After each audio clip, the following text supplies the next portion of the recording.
Hello, and to the Bold Alone, welcome back to the Tuesday Night Fiction Podcast. Tonight, we continue the Civilands series with Chapter 4 of Book 2 Crystallize. This chapter is entitled, To Get Her Apart. As always, I'm your great and humble leader, Nicholas Austin. And without further ado, let's get started.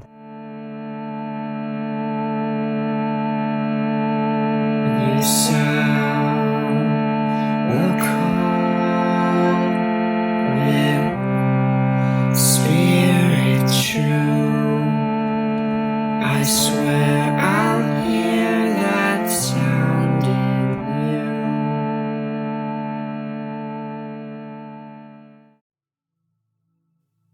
In the days following the alley attack, Latera was constantly looking over her shoulder, worrying she'd be exposed for stealing the pistol. Each day, she visited the square, memorizing every corner of it in preparation. If they didn't catch her before Clovis's speech, she knew what she was going to do. She had to kill Clovis. With him gone, his men would be leaderless and disorganized. They did not worship Walter Keegan the way they did Clovis, and even if the Tokali took up arms to help the Keegans, the Vahani would be sure to at least have a much safer, less depraved life with the deranged Clovis gone. Once the Vahani of the North came to liberate them, the lack of leadership would greatly favor her people in a fight. She also expected it to be the last thing she ever did. But she was ready for that fate now, more than ever. All she'd been through had built up to this. Killing Clovis Keegan and freeing her people would be her legacy. When the day arrived, she tied the pistol to her thigh with a lengthy hair ribbon. All morning, she was stone-faced, trying to set her mind right until the announcement came as expected. The sky was clear as she marched with the crowds of people toward the square. She pushed her way through until she was as close to the balcony as possible. When she reached a point she felt she could make the shot from, she waited, her gaze fixed firmly upon the spot he would stand. She took a deep breath, and she knew she was truly ready. For some time, Latera waited there, tuning out the chattering voices around her. The crowd openly speculated about what the news would be, but none of them knew of the reckoning that was to come. Soon they will be liberated, she thought. Soon they will all be liberated. After what felt like an eternity, he approached. The majority of the audience cheered like the good little pets Clovis wanted them to be as he reached the front of the balcony with a dark grin on his face. He raised his hands in the air to silence them. Latera was now sliding her hand down the outside of her mid-length dress to her thigh. "I suppose it's kinda nice to see y'all again," he shrieked. They applauded again, but his expression turned. No. This won't do." Latera made sure to be quick as she reached under her dress and grabbed the handle of her gun. But as she did, Clovis turned back and walked out of sight. The crowd once again began yelling, but this time in confusion. Latera felt something small press up against her back. "Take your hand off the gun slowly. Do it right now," a voice uttered behind her. She recognized that voice. It belonged to the man who had saved her during the attempted assault. Of course he's a Keegan, she thought in despair. She began to turn around, but his hand clamped on her upper arm. "Turn your head and I'll blow a hole straight through you right here. You understand me?" he said. The crowd continued to roar as Clovis came back out to the balcony. "Just kidding. We had far too much to discuss. You're gonna very slowly and discreetly hand me the pistol you took. And then you're gonna turn to your left and walk straight until we've left the square. Nod to show me you understand," the man behind Latera demanded as she stood perfectly still. There was no other option at this point but to nod, so she did. Anything else would have been suicide. She felt so defeated. Again, she was helpless, caught in the latest of a string of misfortunes. Following orders, Latera handed him the weapon before turning left and exiting the crowd, with the man following right behind. As they exited the square, she had to endure the wretched sound of Clovis merrily giving his speech.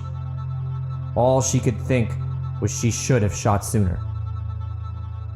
Out of sight of the square, she stopped, preparing to hear the gunshot she was sure was to come. "Just get it over with," she said, trying to remain stern and removed, but on the inside feeling the shock and horror beginning to sink in. In response to her command, several hands from behind wrapped a gag around her mouth and threw a burlap sack over her head a second later.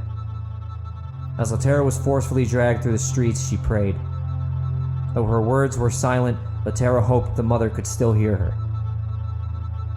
With the sack still over her head, she was forced into a chair and held down as her hands and feet were bound to the legs and arms. Latera heard footsteps which suggested they left her there.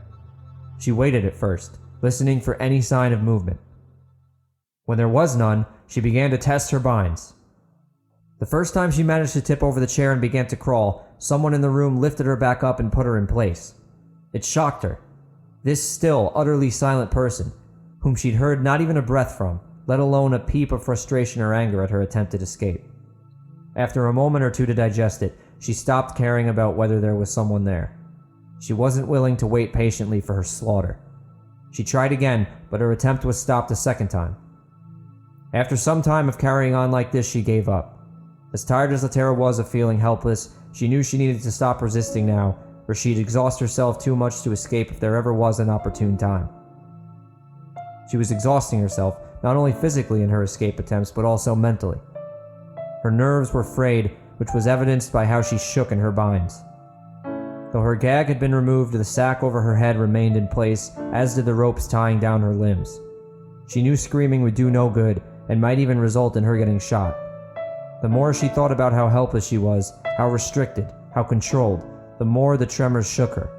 Being so trapped after she'd had a glimmer of hope for freedom from the hold opened a new and fresh fear inside her. With increasing frustration, she tried to keep her body still, but she simply couldn't. She wasn't happy her fear would reveal itself so visibly to her captors either. "Look," she said, hoping to get through to whoever was in the room. "I apologize for being so difficult in my escape attempts, but please, if you could just release all of my limbs but one, I swear I will not resist anymore. With no control over my arms or legs, I can hardly breathe. I have a feeling if you wanted me dead, I would be already. You also would not want me to ruin whatever you have planned for me by dying, would you?" Latera waited, still shaking involuntarily, but no reply came. Somehow, she thought she'd be able to squash the tremors when it counted. Like now, but she couldn't. She was beginning to realize learning to control her fears, let alone overcoming them, would not be so easy. "Please, I apologize again, and I would prefer chains if you had them. You could put them around one of my legs, and I would have even less chance of escape." She was angered by the desperation that crept into her tone, but she didn't know how much longer she could stand it. Still, no response came. Latera sat there for what felt like an hour or so more. She remained quiet, other than her jitters, and tried to distract herself from her ever-growing nerves. Tapping her fingers, she felt the wood of the chair's arm. She began to stroke a finger along the grain, but it was rough, and she jumped when a splinter dug in. Irritated at the sharp pain, she soon decided to try and fall asleep. It might help, she thought, to calm her down. Closing her eyes, she tried to think of the Riverlands and the soothing flow of the River White in the afternoons. She was brought back to the days when Hansa and she would play with the rocks by the water.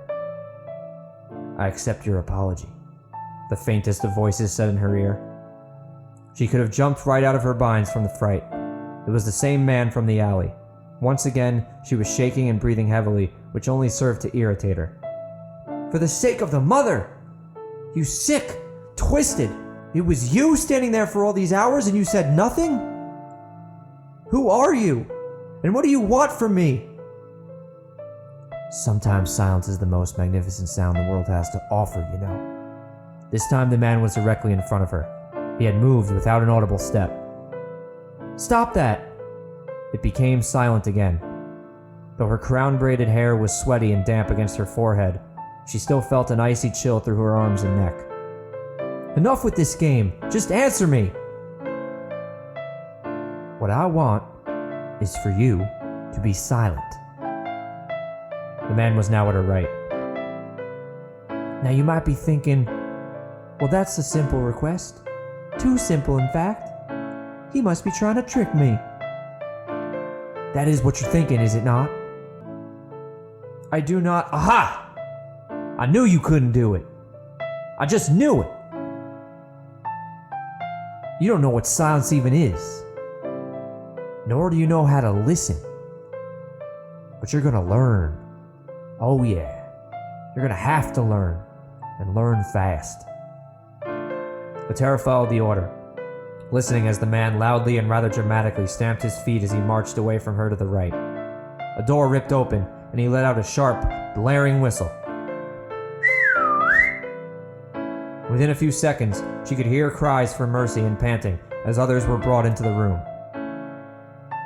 "Who is that?" Latera cried. "Do not hurt them!" "Latera?" Winona shrieked. "Latera, help us, please!" "Winnie? Mika?" Latera called, hearing them both grunt as if they were shoved to the floor, followed by the clicking of pistols. "No! Stop! Are you both alright? What have they done to you?" "Quit your fucking whining," another man said at the sound of Latera's quivering friends. They both obeyed as much as they probably could. Latera's fingers now began to dig into the wooden armrests of her seat once again, despite her previous splinter. At this point, she could care less about the pain. She was furious and this needed to stop. "What do you want from us?" she spat. "I understand you can't see what's happening right now. So let me paint a picture for you, Latera." The voice of her tormentor came once again from behind her, and once again made her jump. "I've been watching you very closely. Because of this, I know who your friends are. I know how you spend your time, and I know what it is you want." "You have no idea what I want," Latera exclaimed. "Whether that's true or not, you know what I want is for you to be silent and to listen. Now let me finish describing the scene to you." At this point, he began circling her as he talked. "There are 2 men, 2 of your close friends, and 2 guns. And those 2 guns are being pointed at 2 heads. And those 2 heads are the 2 heads of your 2 close friends. And that's pretty much it. So I believe that should provide you with the incentive to give me what I want. Would you agree?" Understanding the gravity of the situation, Latera nodded as she continued to shake. "Good. So why are we here?" "We're here because you've been up to no good." "Sure. But given our forgiving nature, we're not going to punish you in the way you might be thinking, judging by your frenzied shaking." Latera was angered that he would think she was quaking because of him, but she remained silent, since he did have the upper hand. "Now Mika and Winona," he said, only now sounding like he wasn't right on top of her. "I call you Winnie too, by the way. I like the sound of that name." Latera could hear Winona panting fearfully while Mika did not make a sound. This monster's odd tangent was starting to make her nervous. "So, Mika, Winnie, I'm not going to tell you what your courageous friend here tried to do, but I will say it was a catalyst for change. She wanted to do whatever it'd take to end the suffering you, Vani, have been experiencing at the risk of her own life, and guess what?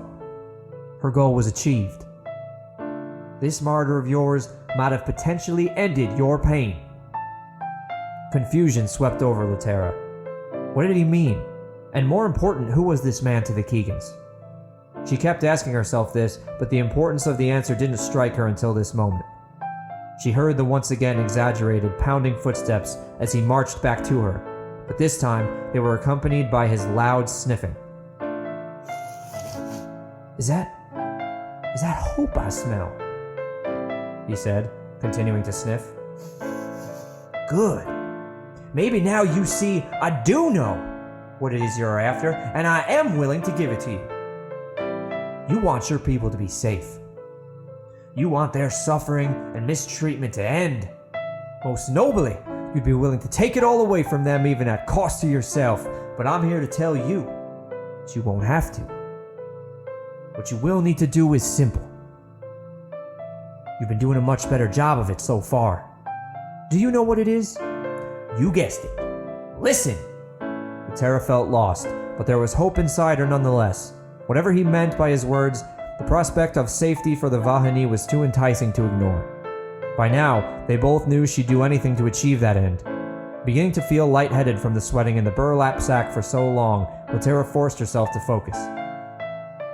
Vahani of the Riverlands are weak and dejected. Your leaders are gone, and there's nothing your people in the Mountainlands will be able to do but surrender if they want you to live. To keep your people alive, you too will do what I say. That we've established. The Tokali, on the other hand, they've been under our control for some time, and though they've proven quite a bit by bringing you here, we'd be fools if we weren't to keep a watchful eye on them. After all, that Tokali boy killed your Vahani chieftain before Clovis finished having his fun with him, which he did not like at all. And considering the lovesick one Elon has shown nothing but defensiveness for you, we do have reason to be doubtful. Love, as much as it provides us a reason to live, will likely also be the death of us all. There is no love between Elon and I, Latera snarled, unable to resist breaking the rule. She hated to even hear the suggestion. Well, you made it pretty far, I suppose, the man chuckled. You must continue to listen, though. Listen not just to me, but to them. In return for the safety and assimilation of your people here at the Hold, you'll get close to that Elon fellow who loves you so dearly. You will learn the secrets he, his family, and any Tokali he's associated with are hiding. When you receive those secrets, you will bring them to me. Unfortunately, you'll have to be escorted to me similarly to the way you were today. And for now, you can't know who I am. Given your most recent act of defiance, I can't chance you getting ideas. Just know I will be watching you at all times. You'll never see me though, so make no attempt to look. You'll accept these terms. Because like I said, I know what you want, Latera. I know you still feel the burn of betrayal for what the Tokali have done. How could it ever go away? Even if your people didn't get along before, what they did was inexcusable. And this is your chance to get back at them for it. Besides that, though, we both also know what you don't want. Isn't that right, Winnie? Winnie said nothing. Latera decided to take her stand. I will do it. The man clapped his hands at a slow pace. A wise, necessary decision. We'll be in touch, Princess. Latera heard her friends being taken out, and silence came over the room again. Breathing deeply, she reveled in the freedom she felt when they finally cut her binds, and her bodies returned to stillness.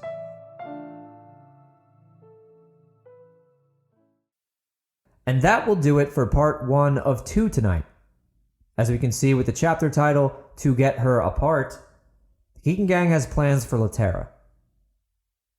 Now let's move on to part 2 and find out what happens next.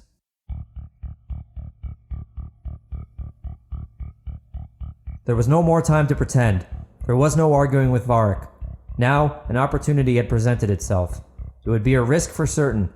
It would be a risk that could get him killed, as a matter of fact. But he didn't care anymore. There seemed no hope at this point. They'd never believe him, and they'd kill him before Hansa could think to come look for him here. And why would Hansa come? They'd not told him he was here. They'd painted Dominic as another Eastern threat. A sad turn of events for certain, but he had to lie when they'd ask if he traveled alone. After what happened to Hansa's father, Dominic had to make sure the Morels would be safe with these Vahani.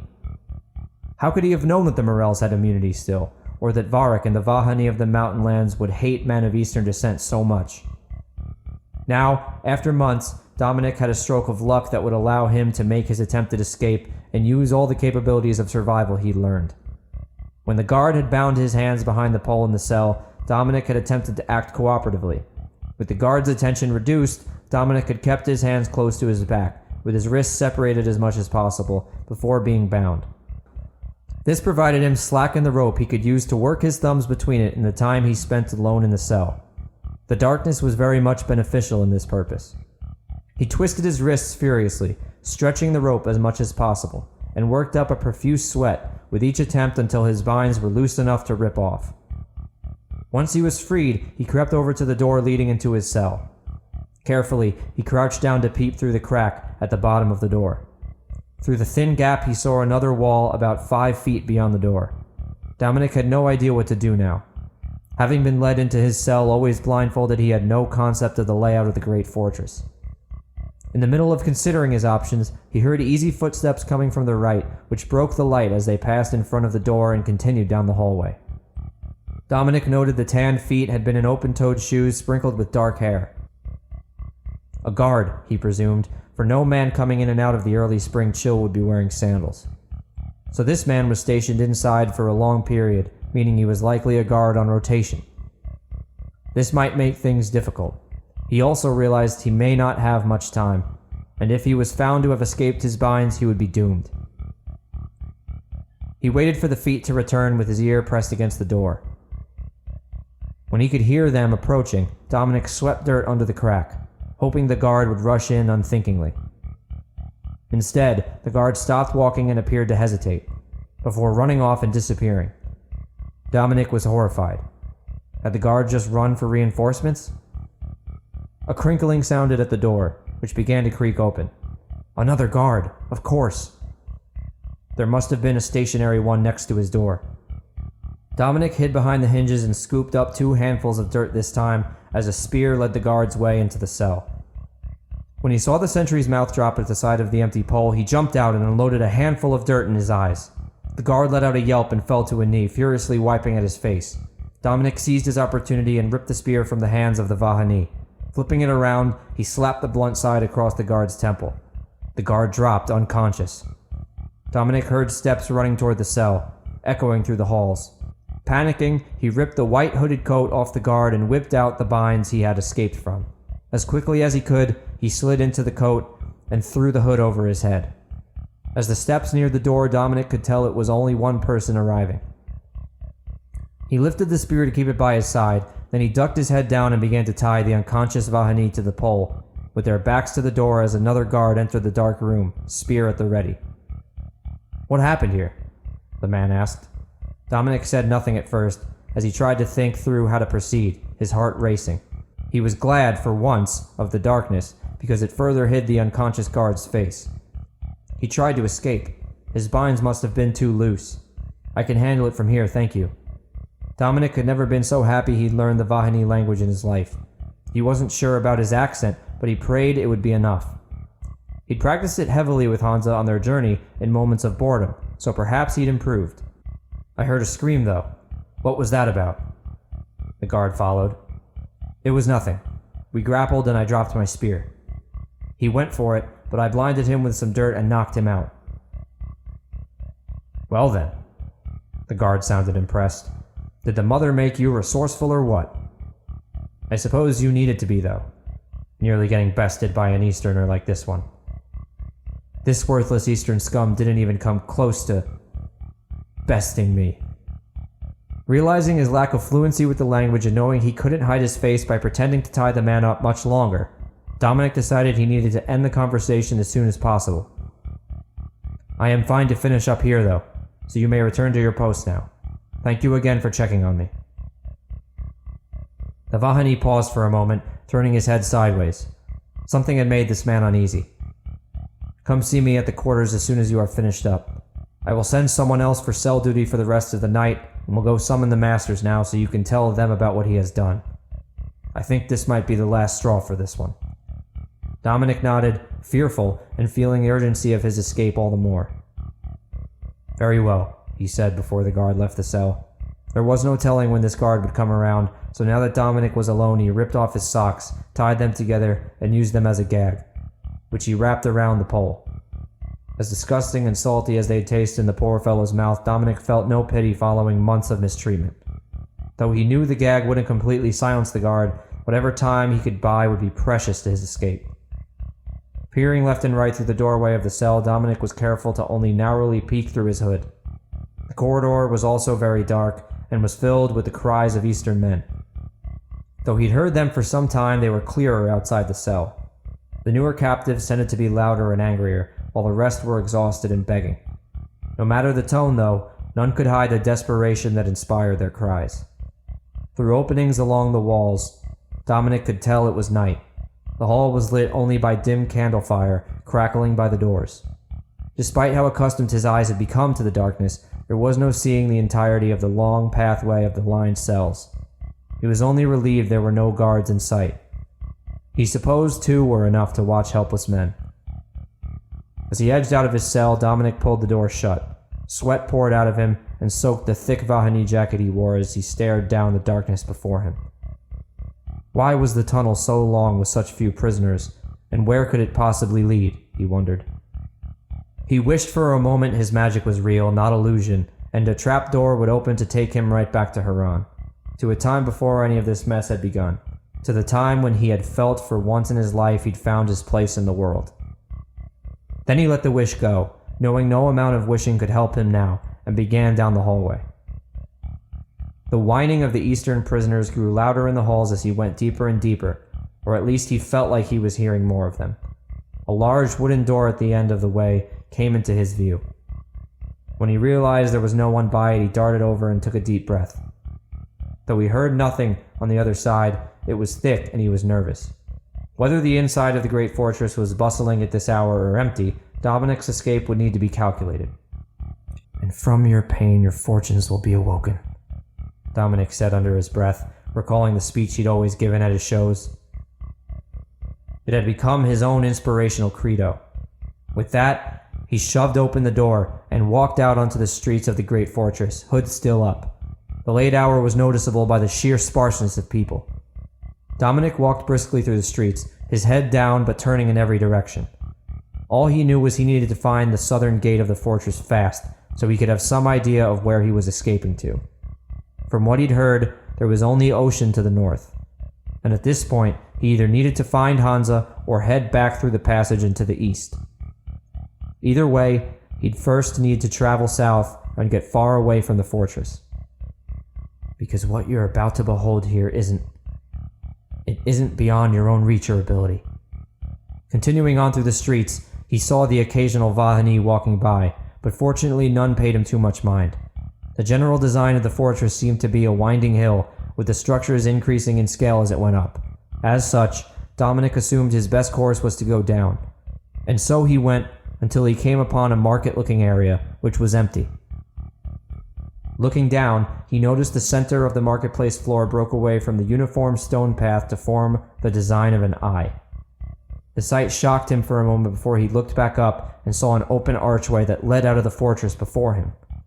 Next to it, a young woman exited a huge building. Behind the door she emerged from, Dominic could see a stable. He froze at the sight of such an opportunity, which prompted the woman to look his way. "This magic, as you will see it, it's drawn only from the magic you provide back to the world." At first, Dominic took a slow step back, noting the woman would be able to see his face. Deciding not to jump to conclusions, he raised a single hand slowly in the air to wave. His stomach dropped when she did not follow suit. Lowering his hand back down, he began to walk briskly toward her. He couldn't risk her alerting anyone until he was far away. She turned and rushed back toward the stable.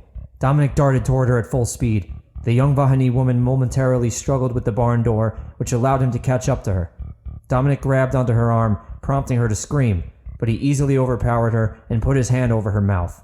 He wondered in a panic what he'd do with her as he wrestled her into submission. Her scream was loud and long enough to be heard by anyone nearby. "Please, stop this. I'm not going to hurt you," he grunted as she struggled and let out a muffled wail into his hand. There was still a respect somewhere inside him for the Vahani, and hurting a woman was against his moral code. As the lights and voices of the awoken Vahani began to flare in the fortress, Dominic rushed her to the horses in the first stable. There were 3 in the first stable alone, and too many to count in the remainder of the barn. When he opened the gate, he cheered the other 2 out, knowing it wouldn't slow his pursuers down much at all, but figuring it couldn't hurt. "Get on," he ordered the woman, throwing her up onto the final horse. He decided he'd need a hostage to protect himself from being killed on the spot if they caught up to him, which now they likely would. Of course, he would never hurt this woman, but they didn't know that. They wouldn't even believe it if he said so. The horse whinnied as she hopped up onto it. Dominic climbed on behind her and kicked the steed onward. The horse darted out of the barn and through the grand arches of the fortress. He could tell the Vahani woman was scared enough of him now to listen to his orders, because she didn't even scream as they left the fortress. They rode on with great haste for some time on the same trail. Dominic knew the horse couldn't go on forever, but he was also ever aware that there would be an army at his back. He could only hope this beaten path would somehow lead somewhere he could get his bearings to find the trail back to the Riverlands. He'd leave the woman on the trail to find her way home as soon as he found a place to recenter himself. The Morels and he had their struggles for weeks trying to find any familiar path. "Where does this lead?" he asked. "Please, do not kill me," the woman pleaded to Dominic as they charged on, her home vanishing in the distance. "The mother has blessed me with a loving family, and I do not want to leave them so soon." It wasn't surprising to Dominic she was scared, and he did pity the girl. Of course, it wasn't her fault her people had put him through so much pain. "Like I said, I'm not going to hurt you," he called out over the wind gusting past them. "Now tell me, where are we headed? I just want to get clear of this place, and then I promise I'll set you free." "I am not a child. There is no need to lie to me. I have heard of the way you people are. We're not all the same, just as I have found that your people are not all the same," Dominic sighed in frustration. "If only your grand chieftain would believe that. Do not talk ill of our leader. If you are so good, why would they be chasing after you? Look, I do not want to... Just please. This will be over sooner if you tell me where we're..." The girl placed her hands on the horse and began to whisper. Dominic was horrified as the horse began to slow despite his kicking. He couldn't believe he didn't remember Hans's explanation that their people could control horses too. The grizzlies, horses, and birds, the boy had said. "No! Stop!" he cried, moving his hand over the woman's mouth and starting to kick again. He began to hear the faint calls of her people charging through the trees at his back. He kicked harder, and the horse began to pick up speed. They raced on, the young woman continuing to struggle. The voices behind them grew louder and louder. Dominic could feel the flames of their torches at his back and was preparing to stop and surrender when the woman delivered an unexpected elbow to his gut. With his grip now released, she was once again able to speak to the horse, which came to such a sudden abrupt halt, Dominic went flying forward off it. He fell face first and scraped his cheek across the dirt. In great pain, he struggled to get up, looking back to see the girl and horse were gone. Dominic began to crawl desperately forward toward the trees to hide, until he saw torchlight down the path in front of him. But how are they also coming from the south? He thought. He glimpsed their white garb and realized he was completely surrounded. A contingent of horses circled him with spears before he could react, and behind them, he could see there was a whole herd more, including women and children. The spears soon opened up to allow in a man with a winter hat and thick gray beard. Dominic was about ready to beg for mercy when a second group of Vahani coming from the northern path descended on the circle. "Where is that eastern maggot?" Dominic heard Varric shout. "Orin, back your men away this instant. You may all make your way to the fortress now while we deal with this prisoner." "Orin? Are you Uncle Orin?" Dominic started to crawl toward the bearded chieftain until the spears were once again aimed up and in his face. Varric flared. "Silence! I have heard enough of your lies! Bring him to me now so I may rid the mother of one more of these filthy heathens!" One of Varric's guards stormed over, grabbing Dominic by the hair and shirt and dragging him over to the Grand Chieftain. He writhed in pain at the force in which they yanked his hair and began to beg. "Please! No! Orin, please!" As Varric whipped out his blade, Orin turned his head to the side crookedly. "The Chieftain Orin is a name known by but a few Eastern men," he said, referencing himself. "Varric, hold your blade a minute while I analyze." Orin dismounted his horse and came right up close to Dominic's face, scanning him up and down.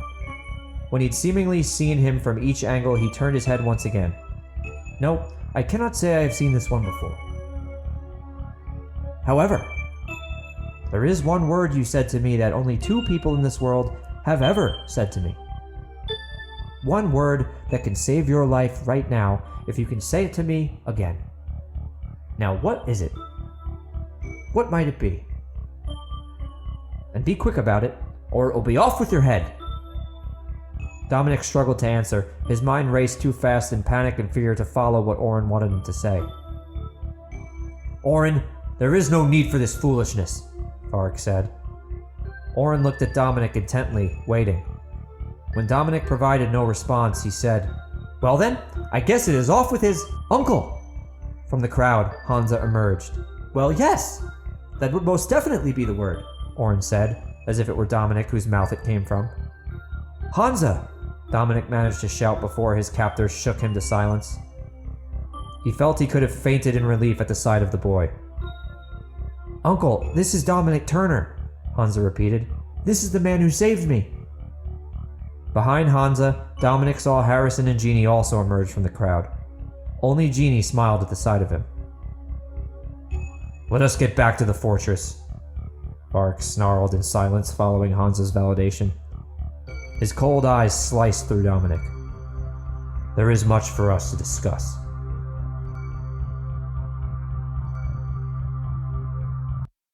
And that will do it for tonight's episode 27 of the Tuesday Night Fiction podcast. Can't believe we're already up to this point, but I am loving the ride, and I hope you are too. And if you are, feel free to reach out on social media. Let me know your thoughts on this episode, on the recap episodes. Let me know what you like. Let me know any feedback you have. I am available on Instagram as well as Facebook. And also you can reach me on my contact form at www.nbaustinbooks.com. If you are enjoying the podcast, let me tell you what, the books are just as good or better. If you like to read, it's nice to have some books around to read, especially 4 books in the same series that's leading to another book in the series. This series will be a 5-part series with the epic conclusion coming in 2020. That book will be called Crevice Colossus, and it is currently the book I am working on right now. It's going to be a doozy, so get caught up on the first 4 before it comes out, and let me know your thoughts. Let the world know your thoughts. Post reviews on either Amazon or Goodreads if you have already read them. And like I said, if you are enjoying the podcast, go ahead and buy those books. It's the best way to support this podcast and to keep these episodes coming week in and week out. Whether you are a reader or more of a listener, either way, it's great to have such beautiful, well-crafted novels sitting in your house. It'll make you look sophisticated. It'll make you look intelligent. And your friends will envy you to no end. So go out to Amazon and buy them today. You can find more information on my website, as I said. For those who have already read the books and loved the ride, if you could go to Amazon or Goodreads and leave reviews, that would be fantastic, as mentioned. But otherwise, I'm having a blast, and I hope you're having a blast too. And if you're a member of the Keegan Gang, there's no doubt that you're having a blast, because this has been quite the time. We've been learning a little bit about ourselves. We've been learning a little bit about the characters in the series, and we're only going to continue to learn as we go week in and week out with new chapters from the series and then recap episodes of those chapters. Next week, we'll be back for the recap for this one. We'll be following up a little bit on the ideas expressed in the last one with the Joker. As we can see a little bit here with Latera, we have some of that Keegan villain devil idea going on where Clovis is trying to set Latera against the Tokali. That's kind of what I'm going to be talking about, as well as other like pop culture stuff and ideas from the book and things that were inspired in the book, Easter eggs, blah, blah, blah, blah, blah. You know the drill if you've been with us to this point. It's going to keep going, and it's only going to get more exciting, just like the series. But for now, I won't hound you any longer. I hope you have a great Tuesday night. This has been Nicholas Austin. This has been Tuesday Night Fiction, and I will talk to you again next Tuesday. Thank you. Good night. And to the bold alone, keep crushing.